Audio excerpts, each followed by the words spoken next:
अब बात करते हैं मोदी के दावे की जमीनी सच की और 20% एथेनॉल की असली कहानी की। तो दोस्तों 5 दिन पहले 25 मार्च को इसी बिग पिक्चर में हमने बात की थी कि एफसीआई का टूटा हुआ चावल इथेनॉल इंडस्ट्री को जाएगा 90 लाख टन हर साल। पीडीएस में ब्रोकन राइस 25% से घटाकर 10%। हमने कहा था कि यह हॉर्मुज का जवाब है, एनर्जी सिक्योरिटी का कदम है। और उसी दिन से 5 दिन बाद 28 मार्च को नोएडा इंटरनेशनल एयरपोर्ट के उद्घाटन पर प्रधानमंत्री मोदी ने एक बड़ा दावा किया।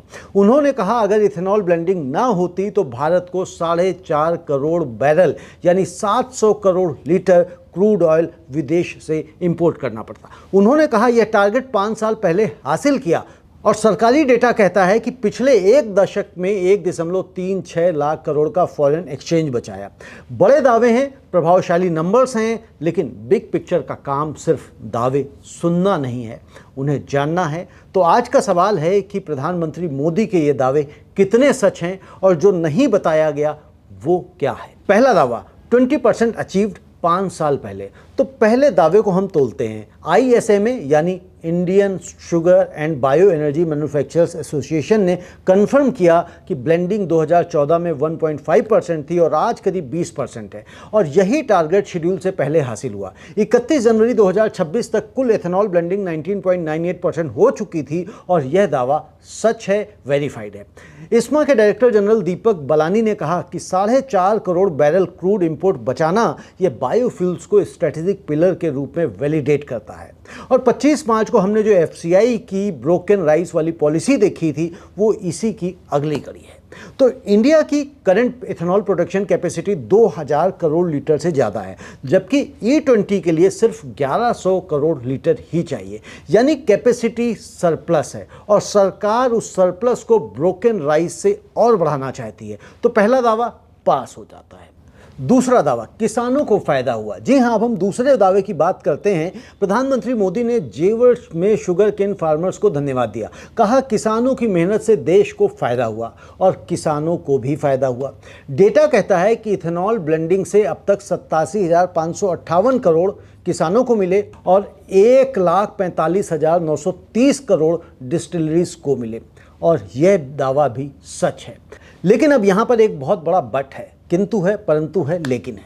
मेज़ यानी कि मक्के से इथेनॉल बनाने वाले डिस्टिलर्स आज नुकसान में हैं। मक्के का दाम 19-20 रुपये प्रति किलो से बढ़कर 26 से 28 रुपये प्रति किलो हो गया, लेकिन मक्के से बना हुआ इथेनॉल का प्राइस अभी भी 71.86 रुपये प्रति लीटर है। डेटा कहता है कि इथेनॉल ब्लेंडिंग से अब तक 87,558 करोड़ रुपए किसानों को मिले और 1,45,900 करोड़ रुपए डिस्टिलरीज को मिले। यह दावा भी सच है, लेकिन यहाँ पर एक बहुत बड़ा बट है, किंतु है, परंतु है, लेकिन है। मेज़ यानी कि मक्के से इथेनॉल बनाने वाले डिस्टिलर्स आज नुकसान में हैं। मक्के का दाम 19 से 20 रुपये प्रति किलो से बढ़कर 26 से 28 रुपये प्रति किलो हो गया, लेकिन मक्के से बने हुए इथेनॉल का प्राइस मूल्य अभी भी 71.86 रुपये प्रति लीटर पर फिक्स है। ग्रेन इथेनॉल मैन्युफैक्चरर्स एसोसिएशन के अनुसार इथेनॉल प्राइस कम से कम 10 रुपये प्रति लीटर बढ़नी चाहिए, तभी प्रोडक्शन वायबल होगा। और डिस्टिलरीज पर प्रेशर बढ़ रहा है क्योंकि नई कैपेसिटी आ रही है,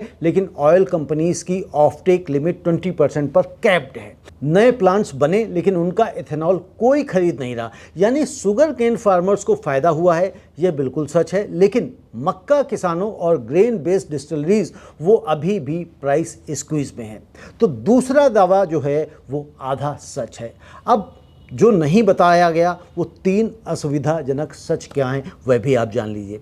जी हाँ, प्रधानमंत्री मोदी के भाषण में नहीं थी ये बातें, इन्हें आपको जानना चाहिए। तो पहला सच, पानी का संकट। गन्ना जो इथेनॉल का सबसे बड़ा फीड स्टॉक है, उसे 1500 से 2000 लीटर पानी चाहिए सिर्फ 1 किलो शुगर के लिए। महाराष्ट्र और उत्तर प्रदेश में एक्वीफायर्स ऑलरेडी प्रेशर में हैं। स्टैनफोर्ड यूनिवर्सिटी के रिसर्चर्स ने चेताया कि 20% ब्लेंडिंग टारगेट अगर मोलेसेस पर निर्भर रहा तो 1320 million ton sugarcane, 19 million hectares जमीन और 348 बिलियन क्यूबिक मीटर्स पानी चाहिए। जी हाँ, जो एनर्जी सिक्योरिटी बचा रही है वो वाटर सिक्योरिटी को जोखिम में डाल रही है। और दूसरा सच क्या है? गाड़ी की एफिशिएंसी का नुकसान। इथेनॉल का एनर्जी कंटेंट पेट्रोल से 1/3 कम है। E20 ब्लेंड से व्हीकल्स की फ्यूल एफिशिएंसी औसतन 6% कम होती है। मोटरिस्ट ने पहले पेट्रोल प्राइस कम करने की मांग की क्योंकि वो कम एनर्जी के लिए सेम प्राइस चुका रहे हैं, जबकि ऑयल मिनिस्ट्री ने अगस्त 2025 में इनकार किया, कहा कि एथेनॉल पेट्रोल से महंगा है, यानी कंज्यूमर को साइलेंट टैक्स लग रहा है और जो बचत हो रही है विदेशी मुद्रा में उसका एक हिस्सा उपभोक्ता की जेब से चुपचाप जा रहा है। और तीसरा सच क्या है? फूड वर्सेस फ्यूल का पुराना सवाल। इथेनॉल के लिए राइस, मेज और शुगर केन तीनों का इस्तेमाल होता है। सवाल यह है, जब दुनिया में फूड इनसिक्योरिटी बढ़ रही है, जब नेपाल 28 अरब का राइस इंपोर्ट कर रहा है, जब ग्लोबल फूड प्राइसेस वोलेटाइल हैं, तब अनाज फ्यूल में जलाना कितना सही है? इंडिया का क्रूड ऑयल इंपोर्ट डिपेंडेंस 87% है। जी हाँ, 87% जो है हम डिपेंडेंट हैं क्रूड ऑयल इंपोर्ट करने के लिए। लेकिन फूड इंपोर्ट डिपेंडेंस बढ़ने का रिस्क भी रियल है। आगे क्या? E30 का रास्ता और उसकी चुनौतियों को भी समझ लेते हैं। दोस्तों, अब वो सवाल है जो सबसे ज़्यादा ज़रूरी है। 20% हो गया, टारगेट पूरा हो गया, अब आगे क्या है? तो सरकार का अगला टारगेट है 2030 तक E30। जी हाँ, 2030 तक E30 यानी कि 30% इथेनॉल ब्लेंडिंग। इस्मा ने कहा कि इंडिया की कैपेसिटी E22 से E27 तक जाने के लिए तैयार है और फ्लेक्स फ्यूल व्हीकल्स जो E85 या E100 पर चल सकें उन्हें स्केल करने का समय आ गया है। E30 से हर साल 4 से 5 बिलियन और फॉरेन एक्सचेंज बचाया जा सकता है और सेकेंड जनरेशन इथेनॉल जो स्टबल और एग्रीकल्चरल वेस्ट से बनता है वो पंजाब का स्टबल बर्निंग प्रॉब्लम भी सॉल्व कर सकता है। यह रास्ता प्रॉमिसिंग है, लेकिन रास्ते में 3 दीवारें हैं। पहली दीवार, E27 और उससे ऊपर के लिए 1200 करोड़ लीटर इथेनॉल चाहिए। सप्लाई साइड रेडी हो रही है, लेकिन डिस्ट्रीब्यूशन इंफ्रास्ट्रक्चर अभी तैयार नहीं है। पंप्स, टैंक्स, लॉजिस्टिक्स सब अपग्रेड होना है। और दूसरी, हायर ब्लेंडिंग पर सोशल मीडिया में बैकलैश आया। लोगों को डर था कि गाड़ियां खराब होंगी। गवर्नमेंट ने डिसमिस किया, लेकिन हायर टारगेट फॉरवर्ड नहीं बढ़ाया। अब तीसरी दीवार क्या है? तो फाइनेंशियली स्ट्रेस्ड शुगर मिल्स को बैंक क्रेडिट नहीं दे रहे, ग्रेन बेस्ड डिस्टिलरीज को प्राइस वाइबिलिटी नहीं है, 2G एथेनॉल प्लांट्स जो वेस्ट से इथेनॉल बनाएं वो भी एक्सपेरिमेंट लेवल पर ही हैं। The big picture conclusion. दोस्तों, आज की जांच का नतीजा क्या है? तो मोदी के दावों पर वर्डिक्ट, 4.5 करोड़ बैरल बचाए। यह बात बिल्कुल सच है, वेरीफाइड है, इस्मा ने इसको कंफर्म किया है। और 20% टारगेट 5 साल पहले पूरा हुआ, यह भी सच है, इसका भी डेटा आप देख चुके हैं। किसानों को फायदा हुआ, यह दोस्तों आधा सच है।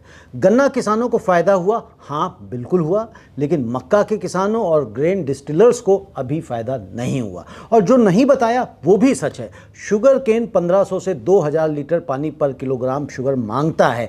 एक्यूफायर्स खाली हो रहे हैं। E20 से फ्यूल एफिशिएंसी 6% कम होती है और फूड वर्सेस फ्यूल का सवाल अभी भी खुला है। 25 मार्च को हमने देखा था कि FCI का टूटा चावल इथेनॉल में जाएगा। यह सही दिशा है, लेकिन डिस्टिलरीज की कैपेसिटी 20% के कैप से ऊपर नहीं जा पा रही। नए प्लांट्स बने, उनका इथेनॉल कोई नहीं उठा रहा। यानी सिस्टम को एक साथ 2 चीजें चाहिए। ऊपर से पुश करना चाहिए, तो ऊपर से पुश कैसे होगा? E30 target, flex fuel vehicles और 2G इथेनॉल प्लांट्स, ये ऊपर से फिक्स किया जाएगा। और नीचे से फिक्स कैसे होगा? मेज डिस्टिलर्स को वायबल प्राइस मिले, water efficient feed stocks, distribution infrastructure. दोस्तों, 1,36,000 करोड़ फॉरेन एक्सचेंज में बचाया 1 दशक में। यह दोस्तों कोई छोटी बात नहीं है। लेकिन अगला दशक पहले दशक से मुश्किल होगा, क्योंकि जो फल नीचे लटके थे, लो हैंगिंग फ्रूट्स थे, वो हमने तोड़ लिए। अब ऊपर जाना होगा, और ऊपर जाने के लिए सिर्फ भाषण नहीं, पानी की नीति चाहिए, प्राइस पॉलिसी चाहिए, 2G टेक्नोलॉजी चाहिए। प्रधानमंत्री मोदी का 20% एक माइलस्टोन है, लेकिन मंजिल नहीं। और यही है आज की बिग पिक्चर।